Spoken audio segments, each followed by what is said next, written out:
بسم اللہ الرحمن الرحیم۔ السلام علیکم۔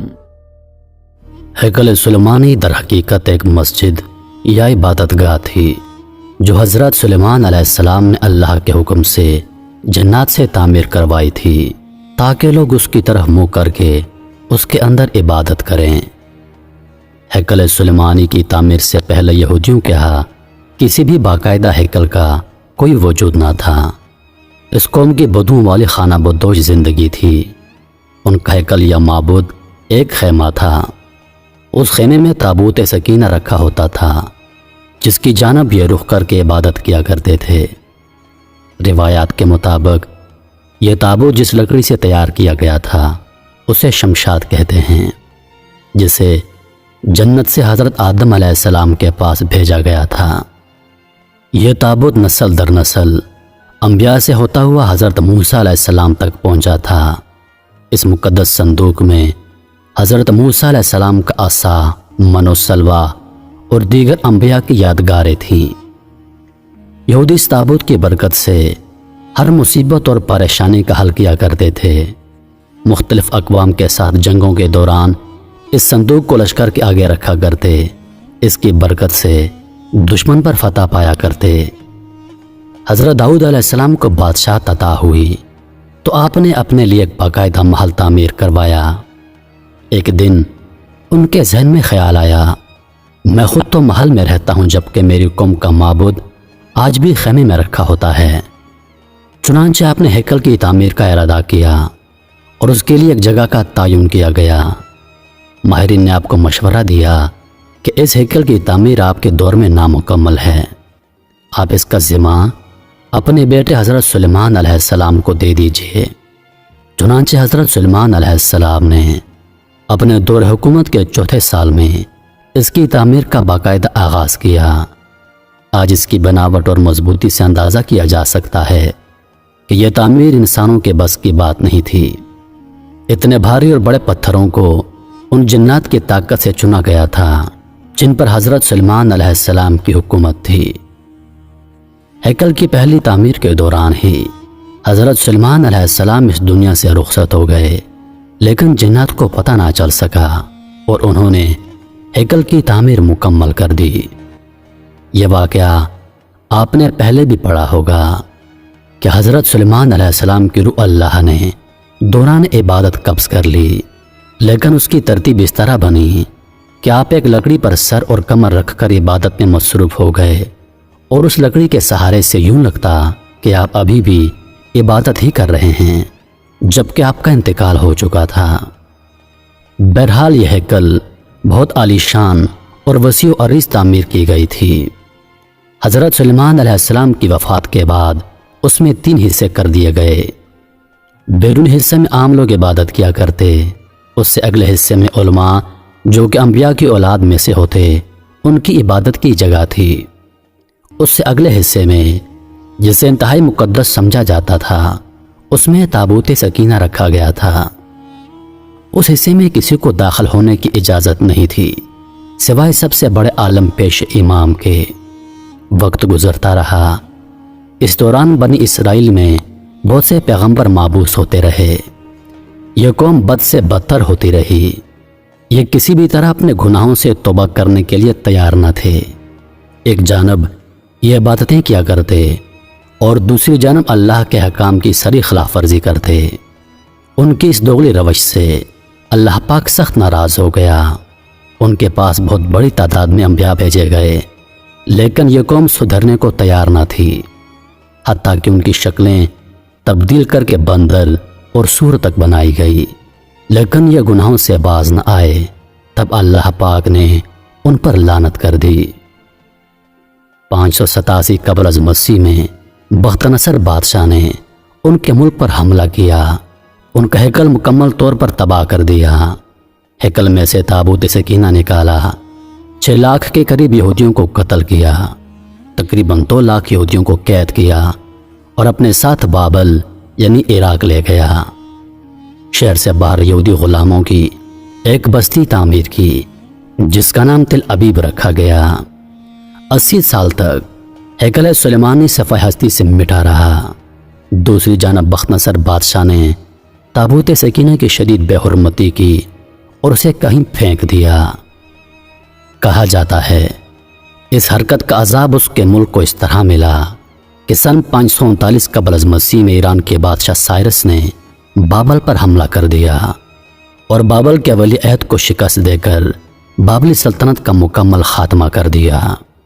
साइरस एक नरम दिल और इंसाफ पसंद हुक्मरान था।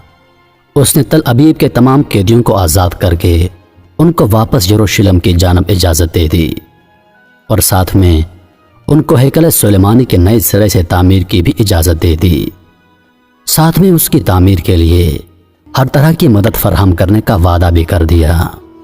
चुनांचे हैकल की दूसरी तामीर 538 कबल अज़ मसीह में शुरू हुई, लेकिन तामीर का काम सरंजाम देने वालों को अपने हमवतन दुश्मनों की इतनी ज़्यादा मुखालफत का सामना करना पड़ा कि तामीराती काम जल्द ही अमली तौर पर बंद हो गया और दर अव्वल के दौरे हुकूमत तक मुदाखलती का शिकार रहा।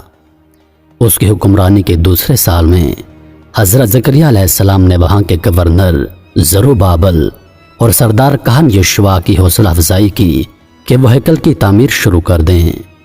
उन्होंने मुस्बत रद्द अमल का इजहार किया और पूरी कौम के पुरजोश ताईद और ईरानी हुकाम और बज़ात खुद बादशाह की आशीर्वाद से हैकल सानी अपनी इजाफी तामीरात समेत 4.5 साल के अरसे में पाया तकमील को पहुँचाया। लेकिन इस बार इसमें ताबूत सकीना नहीं मिल सका। इसके बारे में आज तक मालूम न हो सका कि बख्तनसर बादशाह ने उसका क्या किया।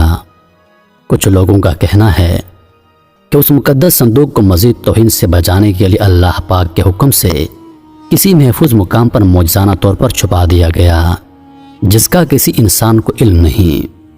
लेकिन यहूदी उसकी तलाश में पूरे कोरे अर्ज़ को खोद डालना चाहते हैं।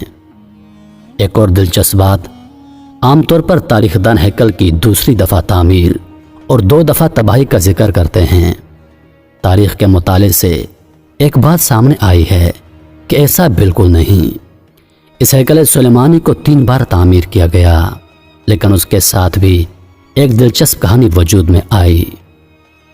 हेरोडस बादशाह, जो कि हज़रत ईसा अलैहिस्सलाम की पैदाइश से चंद साल पहले का बादशाह था, उसने जब इसकी बेहतर तरीके से तामीर की नीयत की तो यहूदियों के दिल में एक खौफ पैदा हो गया कि अगर इसे नए सिरे से तामीर के लिए गिराया गया तो दोबारा तामीर नहीं होगा। हेरोडस ने उनको बहलाने के लिए कहा कि वो सिर्फ इसकी मरम्मत करना चाहता है, उसे गिराना नहीं चाहता। चुनांचे 19 कबल अज़ मसीह में उसने हैकल के एक तरफ के हिस्से को गिराकर उसे तब्दीली के साथ और कुछ वसी करके तामीर करवाया। यह तरीका कामयाब रहा और यूं यहूदियों की इबादत में खलल डाले बगैर थोड़ा थोड़ा करके हैकल गिराया जाता और उसकी जगह नया और पहले से मुख्तलिफ हैकल वजूद में आता रहा। यह काम 18 माह में मुकम्मल हुआ और यूं तीसरी बार हेरोडस के जरिए एक नया हैकल वजूद में आ गया। कुछ अरसे के बाद हज़रत ईसा अलैहिस्सलाम का ज़हूर हुआ। अल्लाह के इस रसूल पर एक बार फिर यहूदियों ने हस्बे मामूल मज़ालम के पहाड़ तोड़ने शुरू कर दिए। दरअसल वो अपने मसीहा के मुंतज़िर थे, जो दोबारा आकर उनको पहले जैसी शान और शौकत अता करता। हज़रत ईसा अलैहिस्सलाम के बाद यहूदियों पर अल्लाह का अज़ाब नाज़िल हुआ। इस बार इस अज़ाब का नाम टाइट्स था। यह रूमी जर्नैल बाबल के बादशाह बख्तनसर से भी ज़्यादा जालिम साबित हुआ। उसने एक दिन में ही लाखों यहूदियों को तहत कर दिया। उसने हेरोडस के बनाए हुए अजीमुशान हैकल की ईंट से ईंट बजा दी। उसने यरूशलेम से यहूदियों को हमेशा के लिए बाहर निकाल दिया। यहूदी दुनिया में बिखर कर और रुस्वा होकर रह गए। कमोबेश 1800-1900 साल तक भटकने के बाद बरतानिया ने जब फ़लस्तीन पर कब्ज़ा किया तो साथ ही एक नाजायज़ बच्चे इसराइल को फ़लस्तीन में जन्म दे दिया और यूं सदियों से धक्के खाने वाली कौम को एक बार फिर उस मुल्क इसराइल में इकट्ठे होने की इजाज़त मिल गई। लेकिन ये कौम अपनी 1000 साल पुरानी गंदी फितरत से बाज न आई। ये बरतानिया के जन्म दिए हुए इसराइल तक महदूद नहीं रहे। एक बार फिर हमसाया मुल्कों के लिए अपनी फितरत से मजबूर होकर मुसीबत बनने लगे। 8 जून 1978 को उसने शाम की गोलान की पहाड़ियों पर कब्जा कर लिया। 1978 में उर्दन के मगरबी किनारे पर काबज हो गए। इसी साल मिस्र के इलाके पर भी कंट्रोल कर लिया। आज इस कौम की शरारतें और फुर्तियाँ देखकर अंदाज़ा होता है कि आज से 2-3 हज़ार साल पहले भी किस कदर साजिशी रहे होंगे, जिसकी वजह से अल्लाह ने उन पर लानत कर दी थी। मुसलमान ममालिक की नासमझी और बुज़दिली की वजह से अब इसने पूरी दुनिया के मुसलमान ममालिक में आग लगा कर रख दी है। अब इनका अगला मिशन जल्द अज जल्द इस हैकल की तामीर है और इस हैकल में तख्त दाऊद और ताबूत सकीना को दोबारा रखना है, ताकि ये एक बार फिर अपने मसीहा के आने पर पूरी दुनिया पर अपनी हुकूमत कायम कर सकें। वो ये काम इंतहाई तेज़ रफ्तारी से कर रहे हैं। इस हैकल की तामीर के नतीजे में पूरी दुनिया जंग की आग में लिपट जाएगी। अमेरिका के सदर का इसराइल के दारुल खिलाफा की तब्दीली का ऐलान भी इसी सिलसिले की कड़ी है, लेकिन मुसलमान अक़वाम को कोई परवाह नहीं। अल्लाह पाक हम सब मुसलमानों में इत्तेहाद कायम करे और हमेशा अपने हिफ्ज़ व अमान में रखे। हज़रत उमर रज़ी अल्लाह तआला अन्हु ने इस सरज़मीन को फ़तह किया तो रोमियों के कलीसा से कुछ फासले पर दुआ फरमाई, जहाँ मस्जिद अक्सा की तामीर की गई। यहूदी दावा करते हैं कि जिस जगह मस्जिद अक्सा वाक़ है वहाँ उनका माबुद था। मुसलमान इस जगह को अपने लिए मुक़द्दस जानते हैं, मगर यहूदियों का अकीदा है कि मस्जिद को शहीद करके उसकी जगह हैकल सुलेमानी की दोबारा तामीर की जाएगी। वह हैकल की एक पसमानदा दीवार में वाक़ दरवाजे के मुतालिक भी समझते हैं कि यह क़यामत से कबल उनके बादशाह की वापसी का रास्ता है। वह समझते हैं कि जब उस दरवाजे से उनका बादशाह निकलेगा तो उसके पीछे तमाम मुर्दे उठ खड़े होंगे। अलबत्ता मुसलमानों की रिवायात के मुताबिक यहूदियों का बादशाह दज्जाल है। मैं उम्मीद करता हूँ कि वीडियो आप दोस्तों को पसंद आई होगी। वीडियो पसंद आ जाए तो लाइक और शेयर ज़रूर कर दीजिएगा और आने वाली नई वीडियोस के लिए हमारे चैनल को सब्सक्राइब कर दें और साथ में मौजूद घंटी के बटन को ज़रूर दबा दें ताकि हमारी हर नई आने वाली वीडियो सबसे पहले आप तक पहुँचे। मुझे दीजिए इजाज़त। सांसों ने वफा की तो अगली बार एक और वीडियो लेकर आपकी खिदमत में हाजिर होऊंगा। तब तक के लिए खुदा हाफिज। अल्लाह पाक आप सबका हाफिज़ व निगहबान। हंसते रहिए और हमेशा मुस्कुराते रहिए।